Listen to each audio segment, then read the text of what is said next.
Hello, and welcome back to A Bit Fruity, the show where we don't really care if you have sex in the United States Senate hearing room, because on the list of the most egregious humanitarian violations that take place in there, consensual gay sex isn't even making the top 50. So last week, someone on Instagram sent me this essay called "Annoying Queer People Are Not Why We're Oppressed," which was about the way queer people police each other's behavior, casting out the weirdest and freakiest among us, and how we tend to cling to this belief that being less annoying, less flaming, less out and in people's faces will make it more likely that the rest of the world will stop discriminating against us.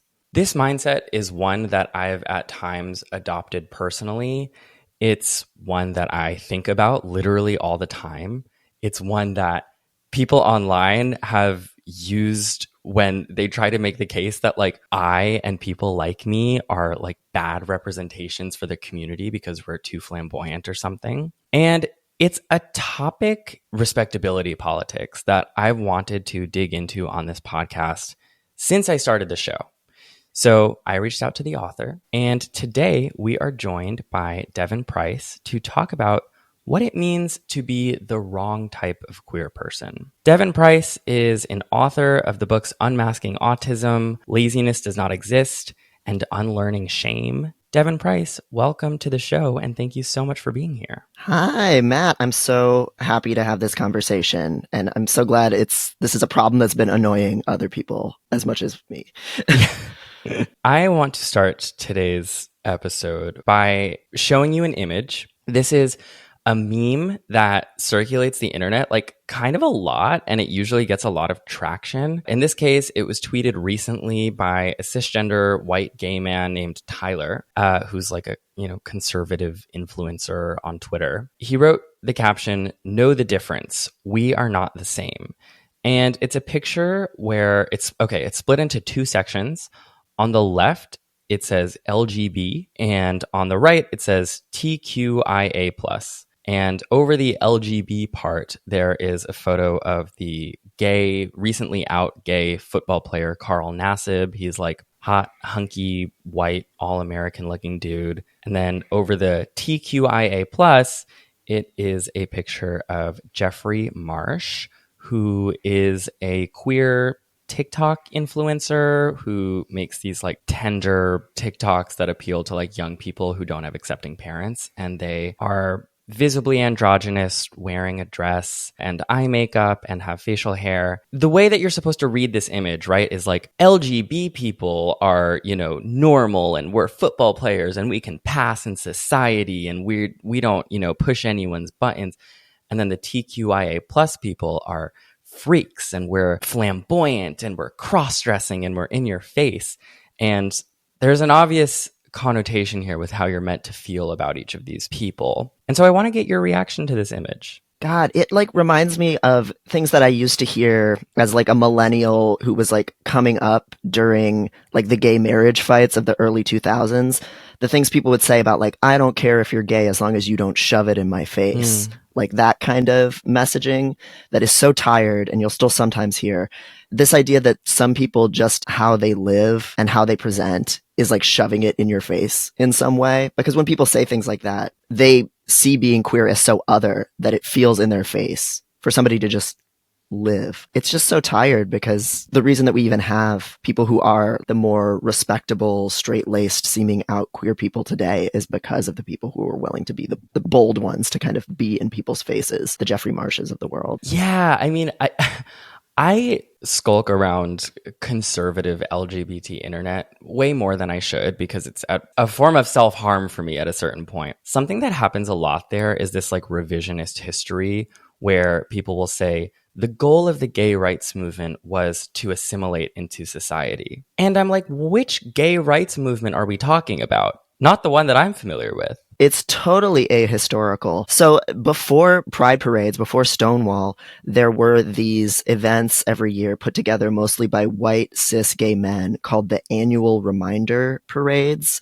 And they started in the 50s and 60s, and they were, again, very cis male, very white. They would wear suits, they were very subdued, and they would just like march calmly in the streets saying, "This is what gay people look like. Mm. See, we're normal like you.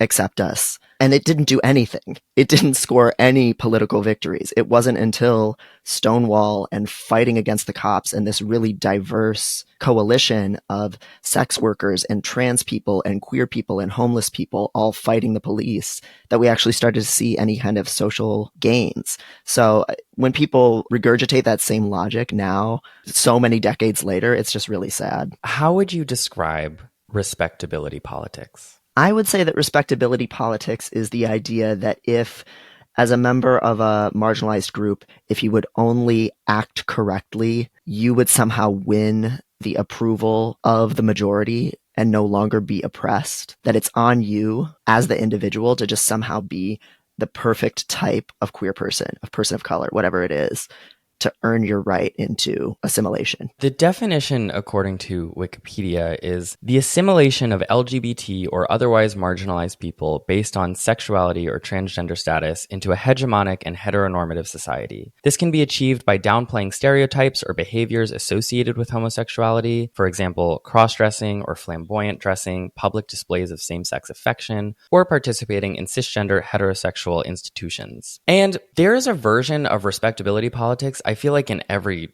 marginalized group. And I feel like every marginalized community has their own like infighting about this, right? Yeah, I think everybody internalizes that stigma, right, of what everyone from the outside says about your group. And you really don't want to live up to that stereotype, even though actually most of the time those stereotypes, there's nothing wrong with them. Right? Like, what's the problem with being flaming? What's the problem with not wanting to get married, and like having a million partners or whatever it is? We internalize that self-loathing and then we hate anybody in our own group that reminds us of what we're the most embarrassed about ourselves. Yeah, I mean, I feel like respectability politics, I mean, it's usually expressed, in my experience, on like through our judgment of people in our group, right? And so in this case, LGBT people who we don't want to be associated with. And so I feel like in queer communities, it's like this judgment that's levied against like very flaming and flamboyant gay men or queer people who are in kink communities, fat queer people, sex workers, drag queens, non-binary people, people who use neo-pronouns, oftentimes autistic queer people. The list goes on. There's almost this sense of like, if you're too frivolous, you don't deserve rights. That like queer rights are this very serious thing, and we're trying to get these legal protections and get plugged into the legal existing, cisgender heterosexual system. But if you need a surgery that's like too weird of a surgery that we can't understand, or the way you present is unprofessional, you don't really need to do that. Really, do you? Like, can't you quiet it down while we're in public? You're making us look bad. You're making us look bad. That is kind of, okay, hold on, I'm jumping the gun. So from your essay, a quote that I took from your essay was, "I don't think any of us literally believe that the more irritating a person is, the more of a pressing political threat they are. But we behave as if they do. We devote huge amounts of time to complaining about the types of queer people that irritate us and develop complex taxonomies for describing why they are so annoying and why defeating that annoyingness matters." I feel like that's the whole thing, what you just said, right? They're making us look bad. The cringy queer TikToker is giving queers a bad look. Drag queens being too in public, or people at kink festivals, or the Senate Twink, who we will get to. Like, they're making us look bad. That, as a thought process, is what we're going to attempt to unpack today, right? They're making us look bad. Who are they? And are they making us look bad? So we're going to look at a bunch of examples of that today and try to get to the bottom of this. Like, do we have to cast out weird queers? If we do, I'm first to go. So Uh-oh. Most of us are pretty weird. And that's the thing too. It's like when you start scraping back, like, okay, who doesn't belong to any of the groups that are considered weird? It's like literally just Pete Buttigieg. And even he like is like, you know how he like edits his own Wikipedia to like list all of his like watches that he collects and stuff? Like, What? this is a whole thing. Somebody did this whole investigation and they proved that he was editing his own Wikipedia from like his like professional office, and it like updated all of, he has like this watch fetish or whatever, or you know, special interest. So even he's a freak, you know, like we're all like weird and pathetic and cringy in some way or the other. Like Some of us attend kink festivals and some of us update our own Wikipedia pages to reflect our updated watch collections. And you know what? Good for Pete. Like, I like Pete more now. yeah, that's like his one redeeming personality. Like, okay, so that's so funny. Because we're on a podcast that some people might be consuming through YouTube, I want to start with some YouTube-based examples. And I actually think especially towards younger people who are sort of maybe coming into their queerness or just coming into like politics in general, the first place where they learn to adopt this mindset of like, we need to cast out the weirdest among us so that us normal gays, or whatever that means, so that we look good for the rest of the world. There are people who devote their entire like careers in media to making content that feeds that explicit impulse. One of them is Blair White, who is someone who I think about a lot. Like, I don't know. I actually, all of the people on this list that I have, Blair White, Ariel Scarcella, Buck Angel, like, I wish I didn't think about them as much as I do, but I'm so fascinated by their ability to churn out the same video every single week for years on end. So what do you know about these people? I remember when Ariel Scarcella first became like explicitly transphobic and people fighting against her. And she kind of pulled a J.K. Rowling a little bit where it was like, well, now that you've criticized me, I'm going to be even more transmisogynistic. Yeah. See, won't that show you? And then, of course, Blair White has been the subject of so much complaints and speculation about like, do you even believe this stuff that you're saying all of the time? Like, and just that weird, just soulless career path of I'm going to make videos about cringy trans people while being a trans person, and like just how soul rotting that has to be. And then Buck Angel obviously has been the subject of many a controversy over the years since the basically early 2000s when he outed one of the Wachowskis against their will, and has been basically dunking on other trans people to lift himself up, I guess, ever since. Yeah, so these are all people who have ended up in the YouTube sphere. If you're listening, you might already know who they are. Blair White, I just collected like a collection of titles from her rich body of work online. Here are a few titles of recent YouTube videos. Okay, wait. Also, yes, this is important to know. Blair White is a trans woman. She's very pretty. She's very feminine. So, okay, here's some titles. Mr. Beast's trans friend is a nightmare. The trans lesbians of Tinder are a big problem. Reacting to insane trans TikToks with Buck Angel. How TikTok is convincing teens they're trans and mentally ill. Okay. The truth about Dylan Mulvaney. Dylan Mulvaney, I'm so sorry, sister. The disturbing LGBTQ kids show needs to be stopped. It's the same video over and over and over again. And Ariel Scarcella, too. She is a lesbian. She, for a long time, for years on YouTube, got her start making just like lesbian content. And then at some point started like wading into the waters of transphobia of like, I don't know, these trans people are doing a little too much and they're making us look bad as a queer community. And then she gets pushback for that. And instead of like reflecting, she just like jumps into the deep end, and now literally every video she makes is like trans craziness on woke TikTok. Da, da, da, da. And they all get so many views, and it's just like so, like I don't know, if all I was interested in was like making a lot of Google AdSense revenue, I think that's like a really dependable way to do it. People seem to just keep falling for it, and then it also gets the rage bait of us watching it because we hate it and because it hurts. It's like picking a scab. What's interesting to me is less these people, because like I said, like we could debate until the sun comes up about like whether or not they actually believe what they're saying, or they're just doing it for like the endless amount of clicks that they know they will always get.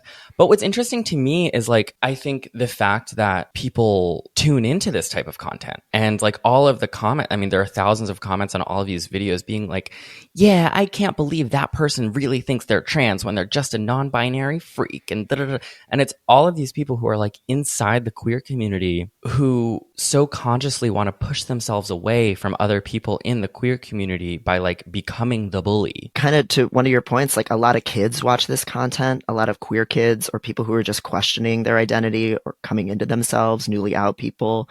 And it's almost like this stage, I think for a lot of us, of identity development where you're trying to figure out what kind of person can I be? You know, what am I allowed to be and what am I not allowed to be?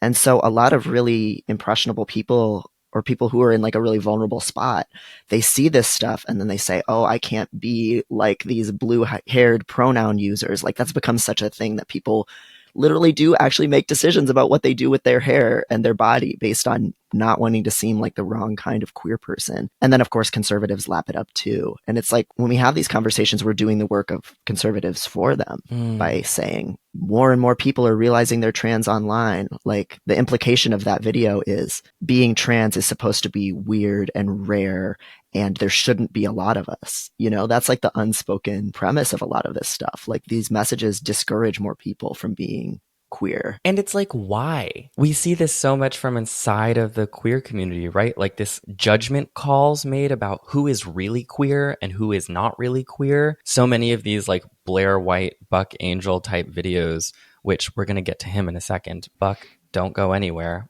I saw that tweet you wrote about me last week and it pissed me off. So you're included in the outline. Oh, no. Buck, Oh my God. Buck Angel does not like me. And that, my friends, is fine. There's so many of these videos, like as a real trans person, I can say who all of these like fake trans people are who are not really part of the community. But cis queer people do this too, especially I feel like with bisexuals. There's like this delineation around like who is really bisexual and who hasn't. And like for as much progressive conversation as we have about no one owes anyone their dating or sexual history, we do this thing a lot where I feel like especially towards bisexual women, where we're like, tell me which women you've slept with, or else, as far as I'm concerned, you're a straight woman. I wonder if a lot of this stuff comes from like queer trauma and this idea of, you know, reproducing the abuse you went through, of like, it was so hard for me. I had to fight so hard to transition, or I had to fight so hard and deal with overt homophobia every day.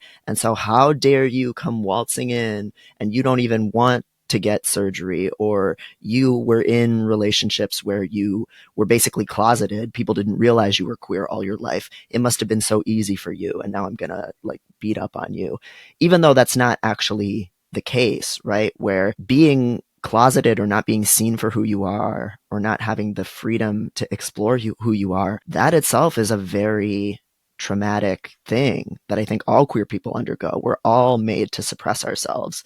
So it's so counterproductive. And I think it really does just come from that place of resentment of, I suffered, so you have to suffer too. I had to work so hard to make myself pass. So why don't you even want to pass? That completely devalues the thing that's the most important thing to me. Like if you're Blair White, like, and so, you know, she lashes out at it. Or you were in a straight marriage for many years. And of course you were like quietly really unhappy and lonely and detached from the queer community. Like it's not easy to be a closeted bisexual person. Actually, it's not easy to be straight passing, but from the outside we say, how dare you? You got to walk down the street without being hate crimed or things like that. Something that I think about a lot is like how we identify with our pain. And especially for queer people, how we we define our queerness by the pain involved in our like coming out experiences and stuff. And I see that a lot. I mean, there's a lot of asexual discourse on Twitter around like, well, what oppression do you deal with for being asexual? Which, like, first of all, I don't even really understand, because do we not know about like corrective rape? Like that's a thing. It's really infuriating to me, especially the asexual stuff, because so often, and the way bisexual women get treated, because the rest of us in the queer community will talk and talk and talk about how those groups aren't oppressed, and will never actually listen to the members of those groups when they try to speak up and say, I experience, like you said, corrective rape. I live in a world that's built all around marriage. And so if I don't connect to people romantically and I don't want to get married, I'm aromantic or whatever, I'm structurally excluded from a lot of economic benefits. Like, we just don't listen to them because we've already decided as a community, oh, they're annoying and they're just complaining about the smallest things, but they have it so easy.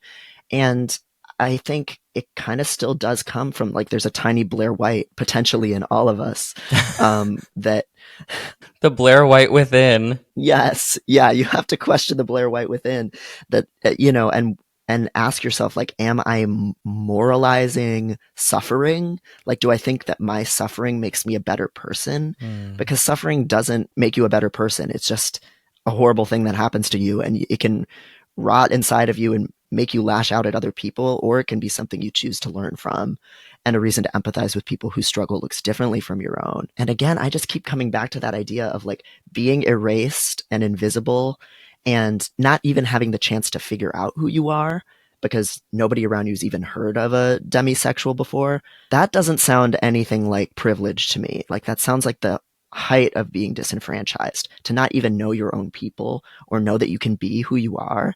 That is like one of the most foundational queer traumas. And that happens to us whether we're trans or we're star gender or omnisexual or whatever else. Like, who's hurt by people finding a term that feels like home to them? Who indeed? There is so much back and forth around like neo pronouns and neo labels. What do you make of that, right?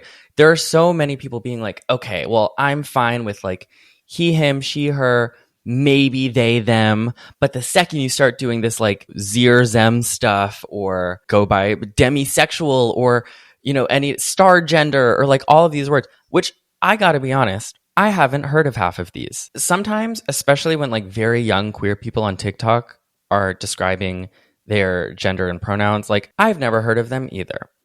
But I try to fight back on the impulse to be like, well, oh my God, they're pushing this whole thing too far and they're going to rock the boat and I'm going to lose my rights as a result of this. Like, guys, come on. When people say things like that, it's like they think those queer people are asking too much. And it's like they think acceptance is this like finite pie, and it's like we can get being he himmed or she heard, but if you ask to be zim zerd, oh, that's going to ruin it all for all of us because it's asking cishet people to do too much work. And the project of queerness, I think, is for us to just kind of like flip everything over on its head. You know, like, we want people to rethink how they think about gender and sexuality and gender roles in relationships. And so it seems like to me, the more and more people we have that are just doing things their own freaky queer way that we've never heard of before, that like helps really change the paradigm. That helps set all of us free. It's not a threat to us. If anything, the queer people that are more willing to be out there and do something that we've never heard of before, that is totally baffling, that makes us all question the like cis het conditioning that so much of us still have, even if we're in the queer community. There's a little bit of this discourse, it happens in trans circles all the time, like passing versus like fuck passing, where a lot of trans people, especially trans women and men, they do want to seamlessly pass, if not as cis, but then as the gender that they identify as, because they want the safety of that. They want people to know how to treat them. And that's just true enough for them that that's the easiest way to move through the world. But there's also a lot of queer people who there is no such thing as passing as what they are, because society has like no conception of it yet. Like, for the most part, there is no passing as non-binary still for most people. Like, if you use they, them, or if you use zim, zer, you're pretty much going to have to correct people. You're going to have to assert yourself or just tolerate people being wrong. And so you might seem like a more annoying queer person because you have to assert yourself because there is no structure in place for you. We put like this weird onus on queer people again to like kind of ask, like, do I really need this? What do I need to make people understand about me? And I don't think we get to ever decide for someone else what they need and what's like a life and death or even just like an important validating issue for them. And yeah, we get into a lot of trouble as a community when we act like, okay, being able to use a bathroom that aligns with your gender, that's important because it's so you won't die. But wearing an outfit that you feel comfortable in, if it's a little obnoxious, you don't really need that. You don't need that badly enough. That's not acceptable, or whatever the case may be. I want to revisit Buck Angel really briefly. Buck Angel is he's a trans man. He is a former porn star. And my understanding is that his porn has been very influential. I mean, I think it's introduced people to trans people. I remember in his porn, he used to call himself the man with the pussy, which, like, even that is kind of treating even himself as like a novelty. Like, he's the only guy with a pussy. That was how a lot of people got introduced to him. Yeah, it worked for him. He got very famous in the porn industry. And now he's just like, I don't know, which is such a cool story, right? Like, you were a trans guy porn star in the early 2000s, and now he's just like a Blair White. Like, he's just doing conservative social media. Like, we have to stop the crazy woke TikTok teens from like making our community look too bad. Like, dude, whatever. All right. In preparing for this episode, I was going through all of these people's YouTube channels, and again, with him as well as the rest of them, it's the same video over and over again, reacting to cringy queers on TikTok. Like, oh my God, you are like 40 fucking years old. You should not be reacting to cringy TikTok teens. You should be going to the theater. Anyway. Yeah. Join the symphony. Get some culture. Love yourself. One of his recent YouTube videos is called Delusional Trans TikTok, featuring fake trans people. Okay, Buck. But so I want to play just the first clip for you, and we will talk about it together. The first part of it is like the first TikTok that he opens the video with, and then his immediate reaction to it.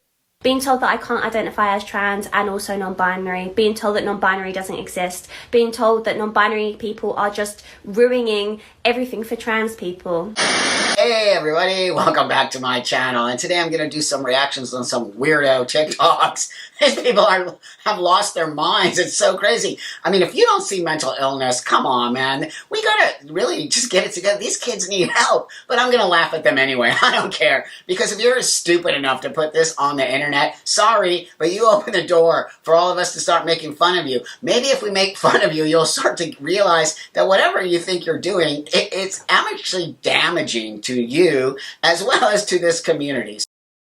Somebody needs to remind him that being trans was considered a mental illness until a couple of years ago. That being gay was considered a mental illness. So if you're trying to say you're crazy for being a part of these groups, that's what's going to be said about all of us. And has been said about all of us. All of our identities have been pathologized as mental illness at some point in the very recent history. And also like, oh, you need help, so I'm going to just bully you. I'm going to just bully teens online. That's going to help them. That's going to protect the community. Yeah. How does scrutinizing that protect anyone? Yeah, no, the only thing you're helping is once again, your Google AdSense account. It just strikes me how like people like this, they've cut off everyone in their own community so much that all they have left after they do that is to pander to the conservatives. Like that's the ultimate sadness of it. Like, I think we can resent them for running this grift and making a living out of exposing like young teens. Like, that's absolutely vile, but it's also just so pathetically sad that like there are very few places that the Ariel Scarcellas can go anymore among other queer people. Like, it's such a lonely existence, and they're just licking the boot of the cishet people now for the rest of their lives. Like, that's all they can do because they're so isolated. Yeah, and then whenever you say something to that effect, they'll always turn it around and be like, well, whatever happened to the tolerant left queer community? And they use it as further reason to like, well, I don't associate with the queer community anymore because I expressed some questions and now they don't want anything to do with me. And it's like, yeah, your questions were like fucking bullying 14-year-old non-binary kids on TikTok. Like, correct, I don't want anything to do with you. The only people who are ever saying, whatever happened to the tolerant left, are like people who just are expressing the most vile viewpoints that I don't feel the need to tolerate. And also, just side note on like tolerance, my goal personally, and I won't speak for other queer people, I won't speak for people on the left, my goal is not uninhibited tolerance. And I don't know how you feel about this, but like my goal is liberation for my people. Yeah, there's a big difference between tolerance and actual political gains where we actually have power. And I think is where it breaks down, that a lot of these respectability politics, queer people, they want to just lobby for the straights to approve of us and tolerate us. They don't actually want us to have enough power to be a threat to the cishet system. And I think that's what a lot of us are actually gunning for, is for us to actually have the ability to change society in really dramatic ways and like reclaim our power. And yeah, that is more scary. So we actually don't need all the cisheads to like us. It might actually be to our credit if sometimes they feel a little uncomfortable, a little scared, a little annoyed. Like that actually might be where our power lies. So I think the examples we've looked at so far have been pretty straightforwardly just kind of bullying. And I think we're doing some good psychoanalysis of why that bullying can appeal to us, both as like the content creators of that, you know, Blair White, Ariel Scarcella, Buck Angel, but also why it's interesting and sometimes feels good to view it. I want to go now into a little bit more of a complicated territory, and also one that I just have been wanting to talk about on this podcast forever.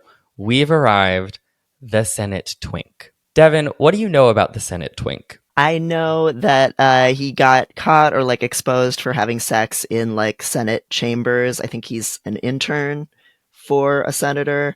And I guess people were scandalized by that, but I never understood what the big deal was. Like, I thought it was cool.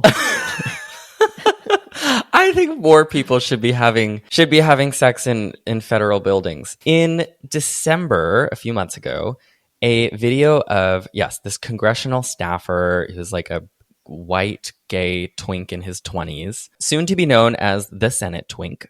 A video of him having sex with another man in the U.S. Senate hearing room leaked online by the Daily Caller, which is a very far-right publication online. And it's just interesting that the fact that this boy's sex tape was leaked to the Daily Caller, like, I don't know, I always felt like that should have been more of a story. Like, it seemed vengeful, and there was some discussion about the fact that this was actually punishment for this congressional staffer's having held pro-Palestinian views, which is why the sex tape was leaked. I don't know the merit to all of that, and it also kind of strays from the point, but I do think how this video came to be was never enough of a conversation. But anyway, the people's reaction to this congressional staffer having gay sex in the U.S. Senate hearing room was explosive. It was like all anyone talked about for a week, and it really kind of dimmed the light of George Santos, which I do think, like, I think George Santos was pretty pissed about not being the most chaotic person in federal office for a little bit there. He needs the attention at all times. Yeah. What do you remember about how people reacted? I remember seeing some of the like criticism happening on Twitter about it just being like really unprofessional, or like sometimes people wrap their homophobia now in like language of like consent in these weird ways, you know, where people are saying, oh, it's so inappropriate and dangerous to have sex in a public space. That gets lobbed at especially gay men a lot these days. So I saw a little bit of that kind of hand wringing where people are pretending to care about like propriety and consent and protecting other people. But it's like, you know, somebody having sex in an office after hours isn't actually hurting anyone. So let's be real. This is about them being gay and about queer sexuality making you uncomfortable. I mean, we're getting into, I already know people are in the comments being like, why do you have to defend like fucking in the government building, whatever. Okay, be patient with us. Let's take our time here a little bit. So this point, this twink was immediately canonized by some as, you know, a gay icon, right? Some people immediately were like, oh my God, this is so cunty. He was derided by most, I would say, within the community. This was very much an intra-community conversation. Like, I don't think that many straight people were talking about the Senate Twink, but it felt like every gay person was. And the main thing that I saw over and over and over again was, this will set the community back. This makes us look bad. This Kansas Justice Horn on Twitter wrote, in a perfect world, one's actions would only be their own and not reflective of the entire LGBTQ community. But we don't live in that perfect world. This will likely give our oppressors another tool to target us, especially LGBTQ folks in public service or those wanting to serve. What do you make of that? It is just the worst flavor of respectability politics. There's something that I talk about in my most recent book, Unlearning Shame, about something called systemic shame, which is this idea that we blame marginalized individuals for the problem of their own oppression. And we task them with like solving their own oppression. So every single thing you do as a queer person becomes a political symbol or a political statement. Like you're never allowed to just be a human and just live and be flawed and messy and do dramatic things. And so I think it's kind of doing that, right? Like it's putting the Senate Twink or like any other gay person on this platform where, you know, we've been accused of being hypersexual perverts and dangerous for so long that if any single one of us is openly sexual, they get lobbed with all the blame when, you know, they're going to call us hypersexual perverts for drag story time. You know, that's already happening. Like you can do the most tame, family friendly stuff and you'll still get accused of being a pervert and dangerous and grooming children and all of this stuff. So it's just not reality to say that the Senate Twink is what's setting us back. Like we're already set back by a rising conservative movement that's going to latch onto anything about us. So we have to own that stuff so that they can't use it against us. We need to be having more sex in the Senate chamber is what we're saying.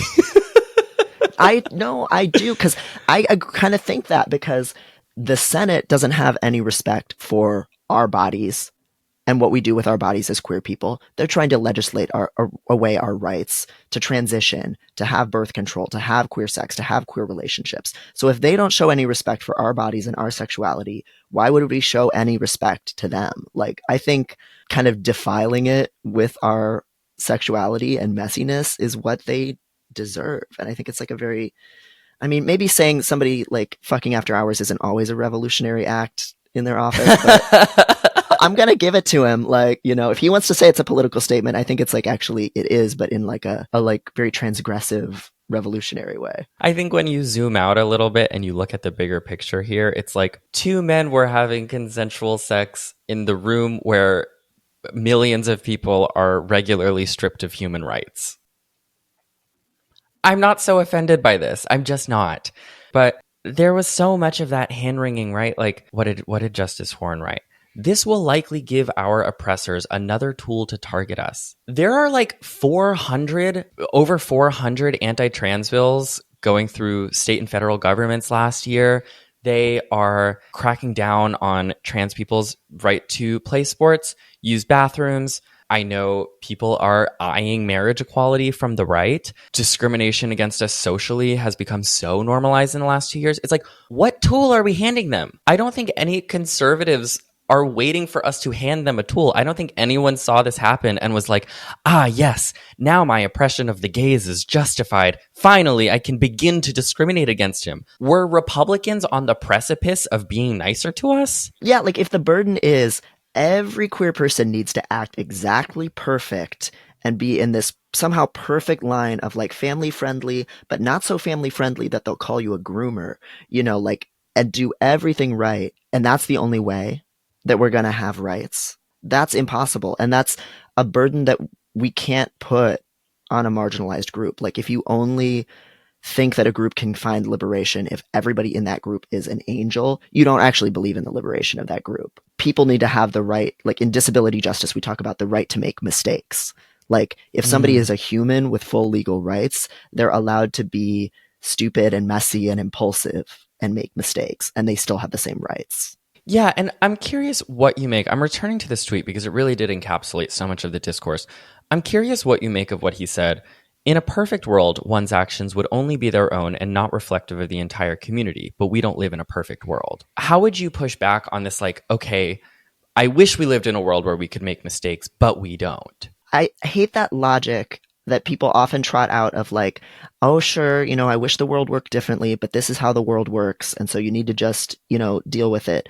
Like my counter to that is always like, what kind of world are we trying to build? Like if we don't want to be in this world with these sets of rules of respectability politics, we have to be, like, as human beings, the ones to create it. I think if we say, yeah, so this twink had sex in the Senate chambers, and what about it? Like, that is how we help counter a lot of these conservative talking points. If we're not scared of them bringing this stuff up, then it isn't ammunition for them anymore. You know, we have a little bit of that power to say, we're not afraid of this. Our sexuality is is beautiful. It's neutral. It's just a human thing that happens sometimes. And that doesn't have any bearing on whether or not we're human beings who deserve equal political representation as anybody else. Whenever this stuff is happening, I think about the question I always ask myself, right? Is like, okay, if a heterosexual or cisgender person did this, would it reflect badly societally on all heterosexuals or all cisgender people? Like, would they all feel responsible for the greater perception of the community? If the answer is no, then it's no in this case too. And your anger at the Senate Twink is misdirected. Like, I believe that. And look, I don't think you necessarily have to get a life-size poster of the Senate Twink and put it on your bedroom wall. I'm going to do that because I think this twink is an icon. I'm not saying you have to do it. I'm not saying you have to approve of this person's actions. I'm not saying you have to go have sex in the Senate chamber as a revolutionary act. But you'd also be wrong in blaming him for the systemic oppression of queer people. Like, I understand it feels good to, because you're like, well, I would never behave that way, and I would never behave in a way so unbecoming of a sexual minority. But it's literally just incorrect blame. Like, the Senate Twink isn't why there is a rampant anti-LGBTQ effort on the right of this country. It's kind of that just world theory that people sometimes practice of, oh, I would never get assaulted because I don't dress that way. Like, oh, I will never be the victim of homophobia because I'm not being the bad kind of gay. It's like this illusion that we can control whether we're going to get targeted with our choices, because that is like very comforting to think like, oh, I'm the right kind of gay. I'm not the annoying kind. I'm not the like impropriety, like, behaving kind. I'm going to be safe. But actually, you're never going to be safe. Like, they could target you at any time. And so we have to actually stand together against that, because it could happen and come for all of us eventually. Yeah. Wait, can you describe the just world theory? Because I think that applies really well here. Yeah. So the just world theory in psychology is this idea that people believe that things happen for a good reason, that people deserve what happens to them. The most famous example is like victim blaming sexual assault survivors. So, people who are too promiscuous or who dress in a really slutty way, they're the ones who are more likely to get assaulted. Or, people who are irresponsible and walk home alone late at night, those are the people that are victims of crime. People really believe those myths, even though, first of all, they're just like, it's just really a messed up morally belief system, but it's also just statistically not true. Like, things can happen to you no matter where you're sitting and no matter what choice you make.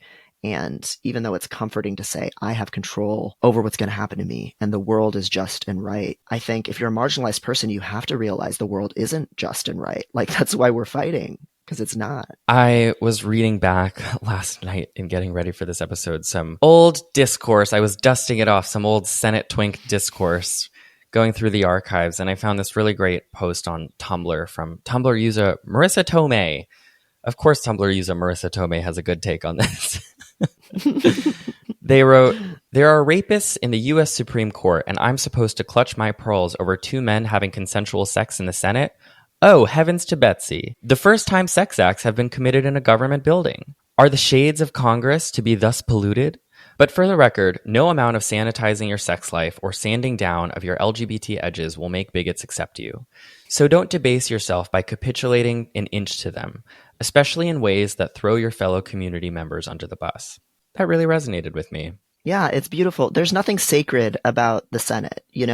Nothing. At a time when they're approving bills to just send as many weapons and as much funding to Israel to commit a genocide as possible, I can't speak for the Senate Twink. If he was a staffer, that means he's probably like pretty like moderate liberal pilled, just because most people are who are working in the government. But I don't know him. But like, I think we should defile these. It might not have been a political stance on his part, but I think we should defile these institutions because they're violent, they're homophobic, they're transphobic. There's nothing to respect about them. So why are we like trying to make ourselves be respectable inside of them? Yeah. Ugh, this video is getting demonetized. All of my videos get demonetized. I'm sorry. No. It's my goal. I think something that I do with myself at this point on this podcast is I see how many minutes into the show I can get before absolutely knowing that this video will not be monetized. Did I need to use like a TikTokism? Like, what's the TikTok word for genocide? No, what's the we should be having more segs in Right. the Senate hearing room. Yes. We should be having more segs in the Senate hearing room where people are unalived. The last thing I want to say about the Senate Twink, and this is kind of unrelated to anything, but I just think it was so camp. He issued an apology via LinkedIn. I think this is from LinkedIn based on the format of the screenshot, but the beginning of the apology reads as such. This has been a difficult time for me as I have been attacked for who I love to pursue a political agenda. While some of my actions in the past have shown poor judgment, I love my job and would never disrespect my workplace.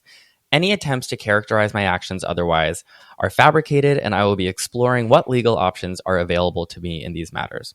And like, okay, I wish him luck in that legal recourse. I don't know what success he's going to find, but I love the first sentence, as I have been attacked for who I love. He really went for the like love is love, Yeah. like, which is like kind of a respectability politics thing, right? Like it's very funny to take the talking point that like we used to use to like justify gay marriage, like it's not all a sex thing. Totally. It's about love.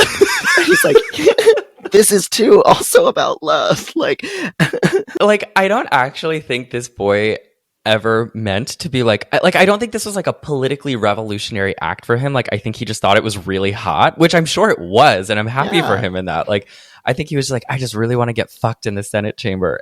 And I love or maybe neither of them could host, you know? Maybe neither of them had a place to go. Right. And he was like, I have keys to this office. This is the new answer to can you host is, well, I am an intern. I'm a Senate intern. At the Senate. Yeah. Yeah, I love that so much. I've been attacked for who I love.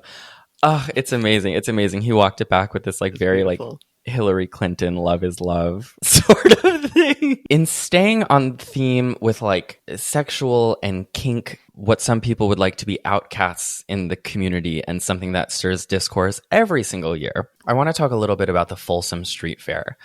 Devin, what is Folsom? Folsom is an annual street fair in San Francisco, and it is cordoned off. It's outside, but it's adults only, and videos from it constantly get reproduced with people intentionally excluding the fact that it's adults only and not mentioning that. But it is a big kink event where there are demos on, you know, flogging and leather. There are people having sex in the street. You know, there's people in fursuits having sex, wandering around, selling kinky wares. And yeah, it's just a big celebration of queer and kinky sexuality out in the open, but only for adults. Yes, it's in the open. It's a street fair, but it's in a cordoned off area where there are no children. There are no children. Right. You are ID'd to attend this event. And like you said, every year there is media that circulates the internet from Folsom and goes to places where it was just never intended to go. For example, like last year during Folsom, there were two things that I really remember. One was a guy getting fisted in the street. And then the other was a guy like smeared shit across, I think, his chest and his back. And what's interesting is I don't even know that that was a fetish thing. I actually think it was a political thing because apparently the motivation behind doing that was to make a statement about not wanting to be touched, which I think as a piece of like performance art at a sexual street fair is really interesting.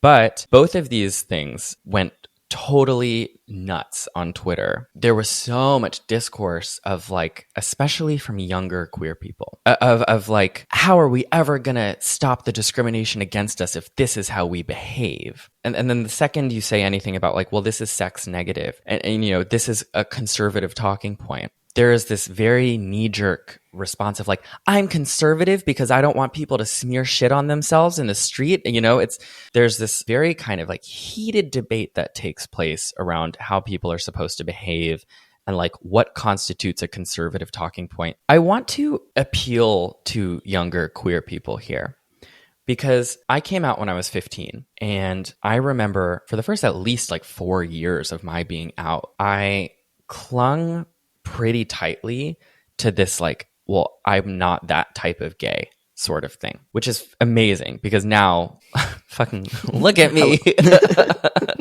I lost it somewhere. As it turns out, I am that type of gay. But I spent my whole life feeling like the outcast and feeling like the person who could never fit in and feeling like the faggot. And all I wanted for myself was just to feel like the normal one for once. When I see people react to something like Folsom this way, a part of me identifies with them because I had years where I would have reacted the same way. First, I think it's great that you bring up like why you had your own reservations about this stuff. I think it is very normal. First of all, because being queer is so shame-ridden in society, and any more deviance on top of that, kinkiness, gender deviance, whatever, it's so shamed. A lot of us feel really ashamed of what might be like lurking under the door, the like trap door if we open it up and find out what it is that we're into. It's also true that when you're a young queer kid, you're just coming into your identity and sexuality, and sex can be very scary and can be very dangerous. It can feel that way. And so we often, I think, do have this like self-protective impulse at that age of, this is too much for me. I don't want to look at this. I feel uncomfortable. But just because you're not ready for something yet doesn't mean that it shouldn't exist or that it's bad and damaging and all of these things. And we, especially in America, have this big problem of like moral puritanism, where if something is disgusting, we assume that it's wrong. So shit on the chest if you're not into shit must be morally wrong, instead of just being like, oh, that's not for me. Yikes, I'm going to look away. In the same way that we treat annoyingness as like a sign of immorality or somebody's doing something wrong. And cruising and kinky sexuality, it's always been so integral to gay history and queer liberation. I was reading this amazing book, Cruising, An Intimate History of a Radical Pastime by Alex Espinoza. And he goes into how cruising existed even in ancient Greece, how there was cruising. Oh, I bet. Yeah. Yeah, they were getting into it. Like there was graffiti from back then about like, you know, for like a cavernous bottom, call this person, you know, like go to this house. A cavernous bottom. Yeah. Looking for a Or, cavernous bottom on Grindr. And he talks about how in like aristocratic like France and stuff, like the police were like trying to shut down cruising and like glory holes and, you know, public restrooms where people would have sex in like the 1600s and the 1700s, and how every time the police tried to crack down on it, that just made more people aware that it was a thing. So like when they would pass a law that was like, no having sex in this public restroom in the park, all of the queer people in like France would be like, wait, you mean people have been having sex in this park? I'm going to go there. Like being repressed and then resisting the laws or resisting the standards of propriety. That's like how we find each other. Like being queer was so unspeakable for the longest time that it was criminalized. It was a mental illness. It was repressed as this evil, disgusting, like threat to public life. And it's when we get demonized in that way and we try to push against it, that's how we even find out who we are. Like being queer is almost definitionally being told that you're wrong and saying, no, I'm going to choose not to believe that. Yeah. I've been told all of these things about me are wrong. And I'm going to actually I'm going to own this. I'm going to own these slurs. I'm going to own these labels. I'm going to dress myself in this outfit that might scare some people or might be really transgressive and sexual. And that's how I'm going to find the other people like me. Yeah. And look, we're not saying that if you see a video of someone getting fisted in the street and are repulsed by it, I'm not saying that that's your first step into your journey that ends with you getting fisted in the street. I'm very well aware not everyone wants to get fisted in the street. Not everyone wants to have shit smeared on them. And that is perfectly fine. I personally, let's keep me out of this.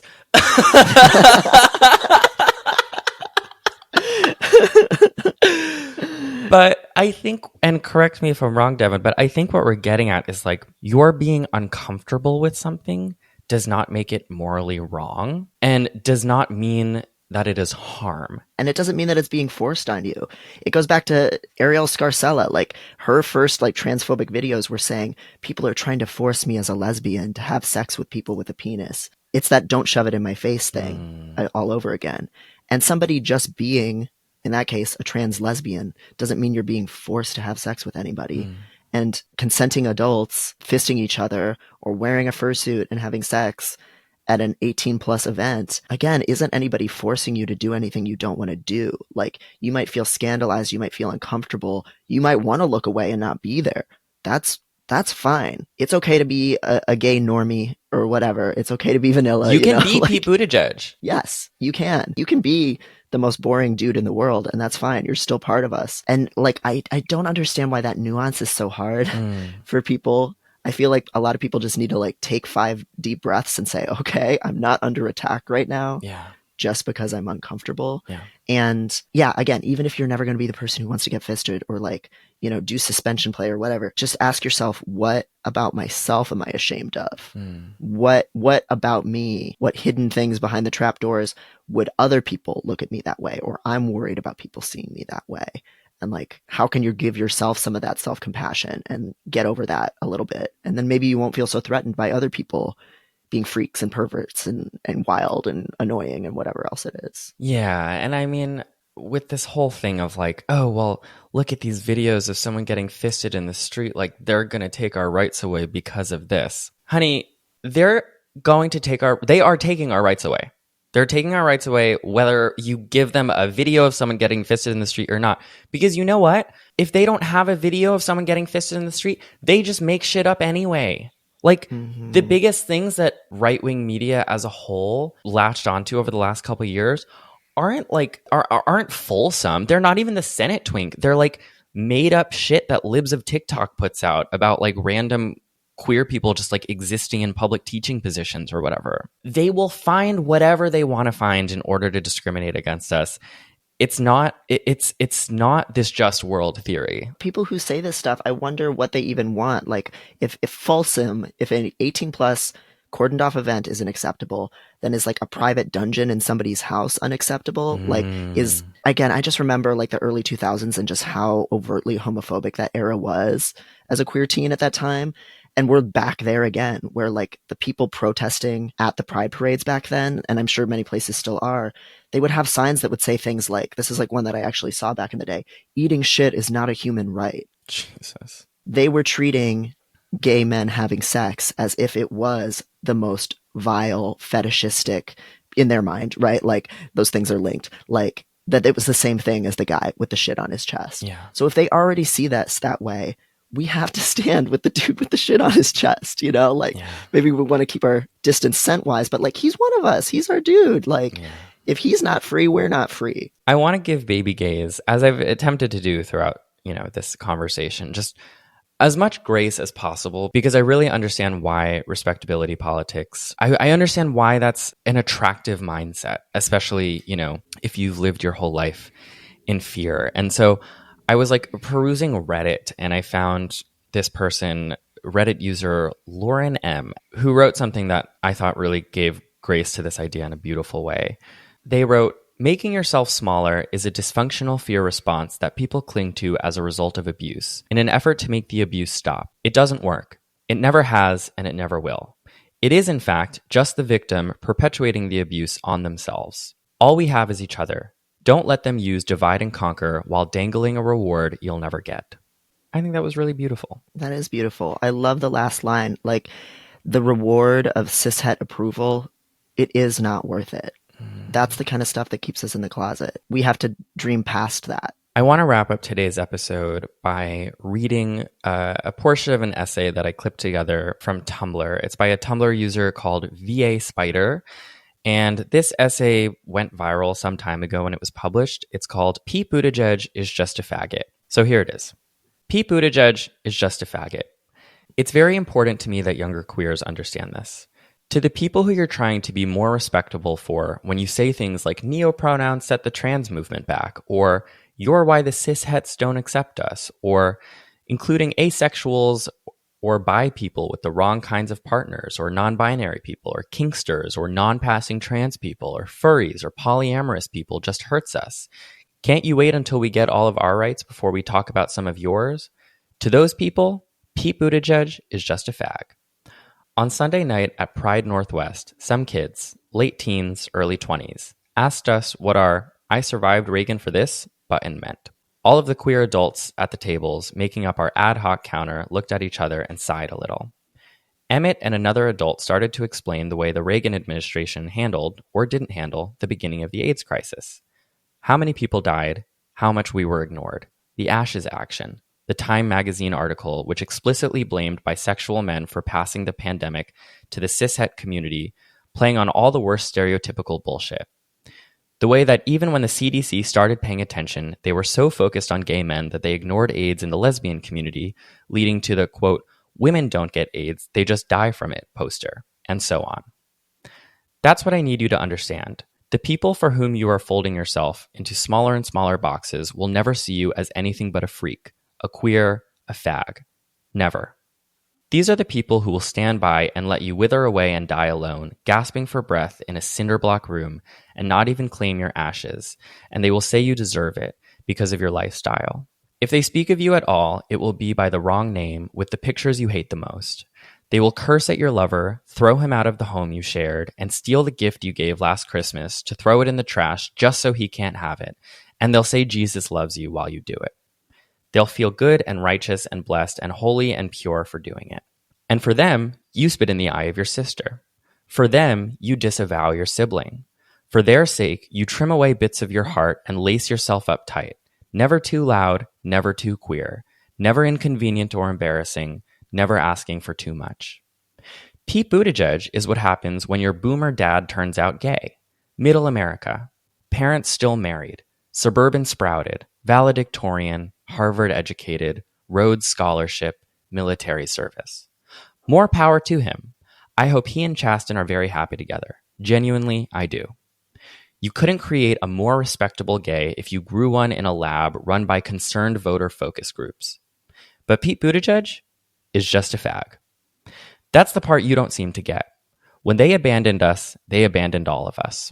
Rock Hudson was a beloved movie star and even personally friendly with that horrid pair of ambitious jackals, referring to the Reagans.